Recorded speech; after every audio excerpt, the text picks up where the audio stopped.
Hey, Scott Jordan and Mark Warner here for Jancast number 95, Thursday, April 22nd. And we get out of this thing. Oh, boy. Boy, it'll be nice when we don't have to wear these things. Yes. It'll be yes. nice when we can sit side by side again and do it on a single camera. Soon. It's coming. We're getting there. Coming. Yeah, we're getting used to these masks and everything. But, how many you got? You got like 10 or 15, right, Mark? I have at least 10 or 15. I have at least a half a dozen in my truck. Yeah. Just I swap them out and launder them and throw them back in there. And then I'll talk to somebody who says, yeah, I laundered my mask. Last time I did it was a month and a half ago. And it's like, that's gross. not as gross as I saw some lady at Home Depot, and this guy was walking in. He goes, he said to himself, I forgot my mask. And the lady said, you can use mine. I'm all done. And he's like, sure. No, I don't think so. That's like, I forgot my toothbrush. Can I use yours? Just like, I don't have socks. Can I borrow the ones you're wearing? Well, let's get into the show. We've got some interesting news that we're getting a lot of calls about, right, Mark? I've been getting a ton of calls on the CDC guidelines that were released and the confusion that it created. What they released was the idea that they wanted to get people away from excessive disinfecting, and anything that's excessive is not good. We know that. But a lot of people were taking that to mean stop disinfecting, and that was not the message. What the message really was is, look, cleaning itself has an impact. It weakens the virus. It has a degree of efficacy. In fact, the World Health Organization stated that cleaning alone has a 90% efficacy. But 90% is like 1/100th of the efficacy of sanitizing. And sanitizing is 1/10 the efficacy of disinfecting. So to put it all into perspective, if you can't disinfect and sanitize, clean like hell. That's good. It's better than doing nothing. Far better than doing nothing. And so that was really the message. And I think it was really aimed more at consumers in their residences than it had to do with public spaces. So the ISSA put a press release out, and they keyed on a couple, I kind of grabbed some notes, Scott, that were key things that I thought was relevant regarding the ISSA's position on this. One is that any way you look at it, there's a lot of uncertainties related to COVID-19, including ongoing variants. We know about the UK variant, we know about the Brazil variant, we know about the African variant. So what we don't know and haven't tested is what new variants have come along that we haven't tested. So whatever we do, we don't want to be dropping our guard. That would be downright foolish. And so there's part of that says, look, whatever we've been doing, we need to continue to do it. We just don't want to do things to excess. You don't want to do anything to excess. You don't even want to drink water to excess. You'll drown. Right. So that's a valid point, but it doesn't mean don't disinfect.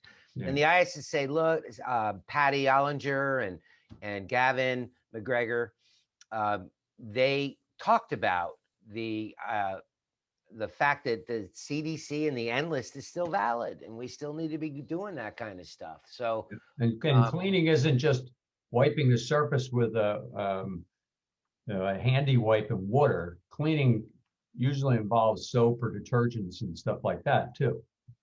So absolutely. Just want to make it clear that by cleaning, we don't mean just wiping the surface with a dust cloth. Yeah, there's been a lot of conversation about the fact that early standards regarding disinfection required pre-cleaning of visible soil, and then the application of a disinfectant with dwell time, and then either recover it after that dwell time or allow it to air dry. And in some instances, by law, it's required to actually rinse it after that. But there's been a lot of conversation about whether or not visible soil is really the relevant thing, because the enemy we're worried about is technically an invisible soil. Biofilms can protect surfaces from being exposed to disinfectant, and they're not visible necessarily. So the visible soil wording has been in conversation a lot, and it goes back to what you just said: pre-clean, apply, and people that comment on the issues that they might be having with their disinfectants, with causing some form of residue or whatever, it's an indication to me that they're not following best practice, because if you pre-cleaned it, you can't get a buildup. Yeah. So, all that comes to play. Bottom line is that we're huge advocates of people continuing to practice extreme cleanliness, and extreme cleanliness, trademark, is, it really means that it's not just cleaning, it's disinfecting where appropriate, when appropriate, not to excess, but at appropriate levels. So all that is available on the press release the ISSA put out, and there'll be a link at the bottom of the screen at some point. Yep. We'll put that on the website. But with all that said, Scott, you've got like a major announcement for today. Well, 51 years ago today was the first day for Earth Day. And that Earth Day is the day this video is being published. So that's what a coincidence. But I'm pretty excited about it. In fact, it's 51 years ago. Kind of makes me feel, I don't know, old or young or whatever. I mean, we were pretty young when this was going on.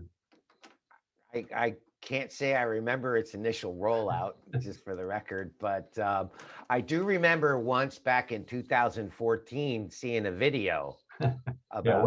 We're gonna tease that at the end, but let's cover like where Earth Day came from. So the concept originally back then was what they called a teach-in. So it was something that was going to be done on the college campuses. I remember, because I would have been in high school at the time of the first Earth Day. I remember from that standpoint. But interesting, they came up with the specific date was between spring break and the first day of exams, because they're targeting the college student base. So they picked out, okay, this would be a good time that they're getting off a spring break and they're not having to worry about their exams quite as much. So very pretty good thinking on their part as far as getting the participation and everything. And it ended up being a huge success. 20 million people at the time participated in these teach-ins, as they call them. I think there was something else involved in 1970, maybe an appreciation for things that grow like weeds. I'm just guessing. Yeah. I think that video you're referring to from 2014 has, I believe there's some comments made about that. But I mean, Earth Day's really kind of morphed over the years. 1990, it was pushed out to worldwide, where originally it just started. I didn't really know about this, or maybe I knew it and forgot it. But when it first started, it was only in the U.S. It wasn't even a worldwide thing. And then so in the 90s, they pushed it out to worldwide. And now, Biden is actually, there's a comment on earthday.org. That's the website if you want to go and learn more about it. Is the comment a statement they put up, earthday.org is honored that the Biden administration decided to convene the Global Climate Summit on today as well. So that's pretty exciting that we have an administration that's really concerned about the environment. Not that the former guy didn't, but yeah. Well, the environment is worth protecting because it's all we got. And one of the things that was said to me a long time ago, I couldn't shake. Some things you hear, you can't unhear. Some things you see, you can't unsee. But I remember somebody telling me one time is that every drop of water on planet Earth is recycled. It doesn't come from outer space. It doesn't rain from space. All we've got is what we have. Yeah. So, and that carries over into the entire planet. Yeah. So, worth protecting. Well, so it went from just kind of talking about the environment and sewage spills, toxic dumps, and all that. And then I remember exactly where the chemical cleaning part came into it. But there's been all kinds of, there's Green Seal, there's DFE, which is now Safer Choice. What else do we got? There's UL bought out one of them, didn't they? Well, I remember years ago, there was a statement that was published that there were 585 green certification elements in the world. Wow. And so that created a lot of confusion because some of them were only testing 1 or 2 parameters and others were going through 18, 19, 20 different characteristics that a product needed. And at that time, a lot of companies like the Bullen companies, embraced the three major ones, Green Seal, and at the time it was, you know, the EPA's Design for the Environment, the DFE, and the Eco Logo program prior to UL acquiring it. It was that's the one I logo was thinking of. founded in Canada. So those were the three that meant something to me, because whether or not it had a little green tag on it saying, you know, Jeffrey says it's green, it doesn't mean anything to me, you know. And there were also manufacturers promoting their products as green because they were the color green. Yeah. And or they had a little green symbol that said it was green. Usually the type is in a circular pattern around a green symbol of some kind. Yeah. So there, but 585 certification bodies. You know, do you remember Nordic Swan? Oh yeah, that's still out of Europe there. Yep, that was a pretty valid one. Certainly embraced more by Europeans than maybe even Green Seal, which is more U.S. based. Yeah, very high standard. The Swan one. I know because we do some business in Europe, and it's very difficult to comply with that. So it's good to see that all this 51 years later has evolved into, hey, I got LED light bulbs all through my house. That probably had something to do with Earth Day, I would think. Maybe, I don't know. I'll go with that. You know, I would think Tesla and electric cars ties into Earth Day too. Yeah. And Harley Davidson now has an electric motorcycle. Yes, saw them. They drove it from South America all the way up in the United States. Of course, they had five support vehicles with them through the whole time, and they built charging stations on their way up through Mexico too. So it wasn't, but it's good. Alex would be happy for us to mention that there's also battery-powered dirt bikes and motocross bikes too. Yeah. So that's for Alex. I got a battery-powered foil rig. So yeah, there you go.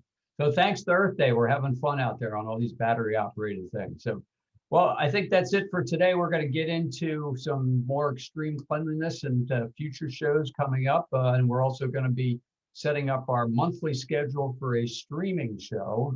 We've done some streaming shows before, but yes, Mark.